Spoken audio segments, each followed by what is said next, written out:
2024-এর 5ই অগস্টে আমি ওই দিন জেলখানায় ছিলাম।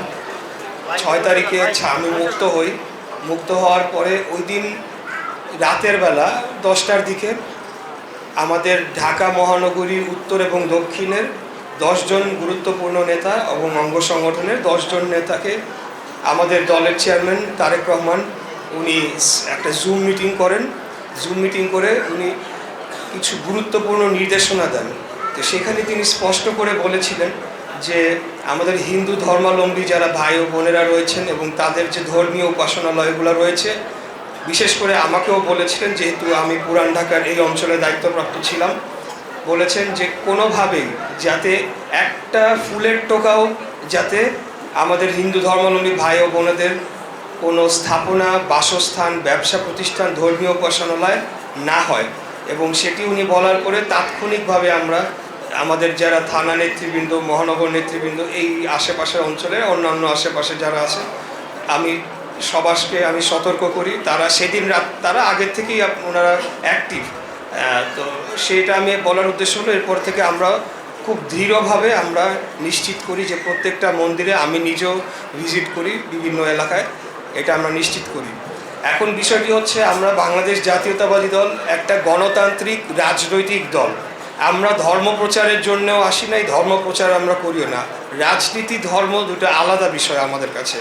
রাষ্ট্র পরিচালনা এবং ধর্ম প্রচার দুটিকে আমরা কোনোদিনও মিলাবো না। তো আমরা আমি আপনাদের সামনে এসেছি। আমার বাবার রক্তই আমার গায়ে। আমরা অসাম্প্রদায়িক রাজনীতিতে বিশ্বাস করি, অসাম্প্রদায়িক একটা সমাজ গড়ে তুলতে চাই। আমাদের কাছে সবার পরিচয়, সবার আগে মানুষ আমরা, তারপরে অন্যান্য পরিচয়। তো আমি আজকে আপনাদেরকে একটা অনুরোধ জানাবো, আপনারা আমাকে একটা সুযোগ দেন, আগামী 12ই ফেব্রুয়ারি আমাকে একটা ভোট দেন। ভোট দিয়ে আমাদেরকে একটা পরীক্ষা দেওয়ার সুযোগ দেন। আমি কথা দিচ্ছি আপনাদের কেউ নিরাশ হবেন না। যেভাবে আপনারা একে অপরের পাশাপাশি দীর্ঘ শত বছর যাবৎ বসবাস করে আসছি, ইতিপূর্বেও বাবরি মসজিদের ঘটনার সময় 90-এর দশকে, তখন আমি খুব ছোট, আমার বাবার সহ উনি এই অঞ্চলে দায়িত্বপ্রাপ্ত ছিলেন। বিএনপির সব নেতারাই তখন বিভিন্ন জায়গায় তারা ঢাল হয়ে দাঁড়িয়েছিলেন। তা আমরাও চাই যে আপনারাও আমাদের পাশে দাঁড়াবেন। আপনারা লক্ষ্য করবেন যে আমাদের প্রতিদ্বন্দ্বী যে রাজনৈতিক দল, তাদের আচার আচরণ, কথাবার্তা কিছুটা শঙ্কার জন্ম দিচ্ছে জনগণের মাঝে।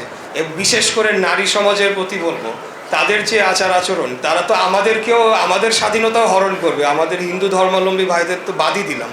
তো আমরা এটা কোনোদিন হতে দেব না। আমরা বিশ্বাস করি আমাদের নেতা বাংলাদেশে এসেছেন, সারা বাংলাদেশে একটা গণজোয়ার সৃষ্টি হয়েছে। আমরা দেশকে এগিয়ে নিয়ে যেতে চাই, পাশাপাশি সবাই মিলে আমরা শান্তিপূর্ণভাবে বসবাস করতে চাই। সবাই ভালো থাকবেন।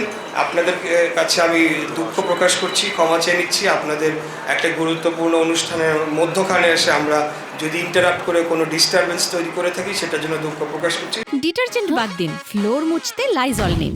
লাইজল ডিটারজেন্ট থেকে 10 গুণ বেশি পরিষ্কার করে চিটচিটে ভাব দূর করে। ঘর হয় কমপ্লিট ক্লিন। Lysol clean.